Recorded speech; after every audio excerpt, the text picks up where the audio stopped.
从前，从前，这里住着一位老磨坊主，跟一只跟着他很多年的退休驴子。这位磨坊主用玉米制作面粉，他忠心的驴子会帮他从田野运送。这只驴子已经很老了，无法帮忙运送玉米到磨坊。但是磨坊主人仍然需要一只强壮有力的年轻驴子。虽然很难过，但他知道是时候与跟着他多年的驴子分开了。你现在非常老了，运送的货物很重，看看你挣扎着运玉米到磨坊的样子。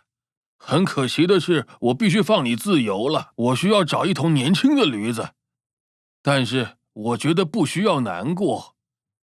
你总是说你有副好歌喉，想加入乐团去表演，现在就是个好机会。明天开始，你可以去追寻你的梦想了。那天晚上，驴子在窝里做了开心的梦。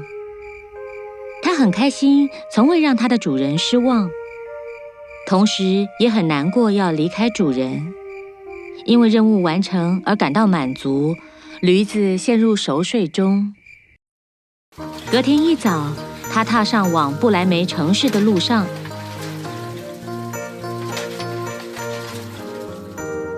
在走了一段时间之后，他在一间院子前看见一只哭泣的老狗。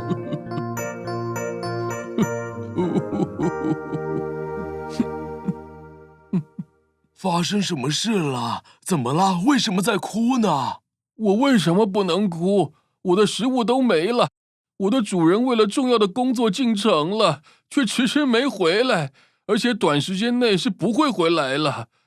他传来消息要我好好照顾自己，可是我这把年纪了，要去哪里找骨头？我该怎么办呢？我为你感到难过，但不需要哭泣。我认为这是个开始新生活的好机会。这是什么意思？我跟你的情况差不多，但我即将开始我的新生活。我要去不来梅，要组一支乐团。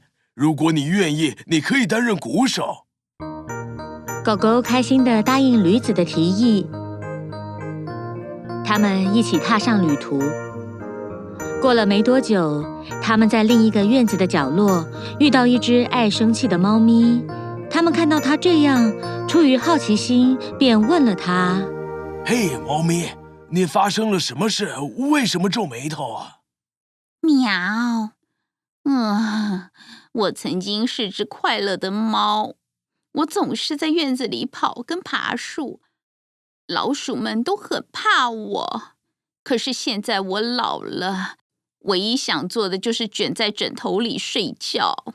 那些老鼠在我周围跳来跳去，一点都不怕我，所以我的主人告诉我，他要去找一只年轻的猫。我懂了，加入我们一起去不来梅吧。我们跟你的情况一样，但我们要组一支乐团。你愿意一起改变你的生活吗？我当然愿意，我的爪子还行。告诉你，我很会弹吉他哟。他们三人又再次踏上旅途。过没多久，他们遇见一只公鸡坐在农场的围篱边，它看起来很难过。嗨，公鸡，你好吗？我很难过，虽然我很爱唱歌，但我太老了，再也没办法叫主人早起，总是太迟了。他们甚至不带我进笼子了。你正是我们找的人选，我们要去寻找新的生活，要组一支乐团。我们还没有主唱呢，你愿意当主唱吗？加入我们一起去不来梅，开始新生活。公鸡开心地接受邀请，加入了他们。他们继续踏上旅途。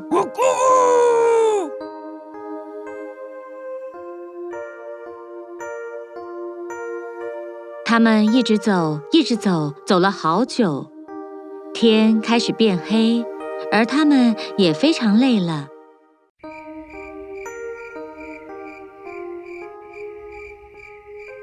他们决定在树下休息。公鸡跟猫咪爬上树顶，狗狗跟驴子则躺在树下，因为它们非常饿，所以睡不着觉。正当他们想着要怎么在这个不知道是哪里的地方度过夜晚，我看到前面有房子，我看到窗户的灯光，他们一定有食物。我觉得我们可以去那吃饭休息，走吧。他们往那间房子前进。驴子靠着窗户往里面看，一边向他的朋友描述他所见到的。看看，真是不错，好，做得漂亮。看起来是3个土匪的屋子，他们有枪，桌上有很多食物，更重要的是，他们有钱跟珠宝。于是，驴子开始计划着：如果我们要进屋填饱肚子，我们必须吓那3个土匪。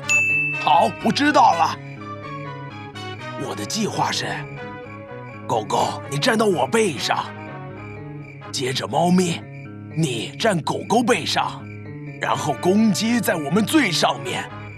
当我数到3，我们一起同时大叫，可以吗？1、2、3。喵喵喵喵喵喵喵喵！全部一起同时大叫，他们发出了奇怪的声音。土匪们听到外面发出这巨大的声响，都吓坏了。他们夺门而出，什么都没拿。动物们非常开心，计划成功，顺利地进到屋子里。哇哦，这里有好多食物！你们看，他们还有肝跟牛奶耶！你们见过这么大的牛排吗？玉米全都是我的。他们围着桌子坐下来，大快朵颐，肚子吃得饱饱的，睡意就涌上来了。所以他们关了灯，开心地进入梦乡。土匪们从外面偷看着，他们想进去屋子里看看究竟是怎么回事。他们决定让其中一个去查看情况。我们之中要有1个人去屋子周围跟里面看看，再回来让我们知道。为什么每次都是我去看？因为你是我们之中最聪明跟最勇敢的。是吗？真的吗？是啊，是啊，当然，快去！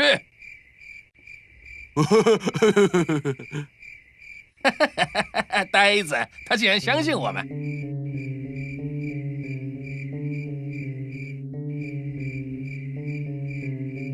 土匪走向屋子，打开门，偷偷进去。昏暗中，土匪以为猫咪的眼睛是火炉，因为外面很冷，它向前想暖暖身子。猫咪趁这个机会扑上了土匪的头，一边抓一边打。土匪试着逃跑的时候，狗狗趴在地上咬了土匪的脚，而驴子等在旁边看着，然后扎扎实实的给了土匪一脚。这时候，公鸡持续一直叫，一直叫。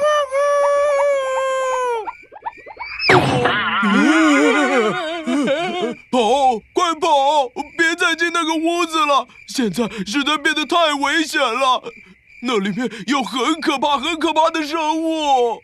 当我跑走的时候，我听到他们喊：“快抓住他！快跑！快跑！快跑！”就这样，这4位朋友得到一个新家，还有钱。他们常常去不来梅开演唱会。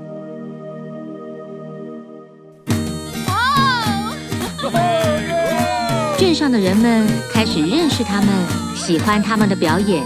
驴子表演口琴，狗狗打鼓，猫咪弹吉他，然后公鸡是主唱。这4位朋友一起过着快乐的生活，继续追寻他们的梦想，直到生命尽头。大家好，记得要订阅我们的频道 Kodosa， 并观看最受欢迎的童话卡通片，别忘了点击铃铛接收更新通知哦。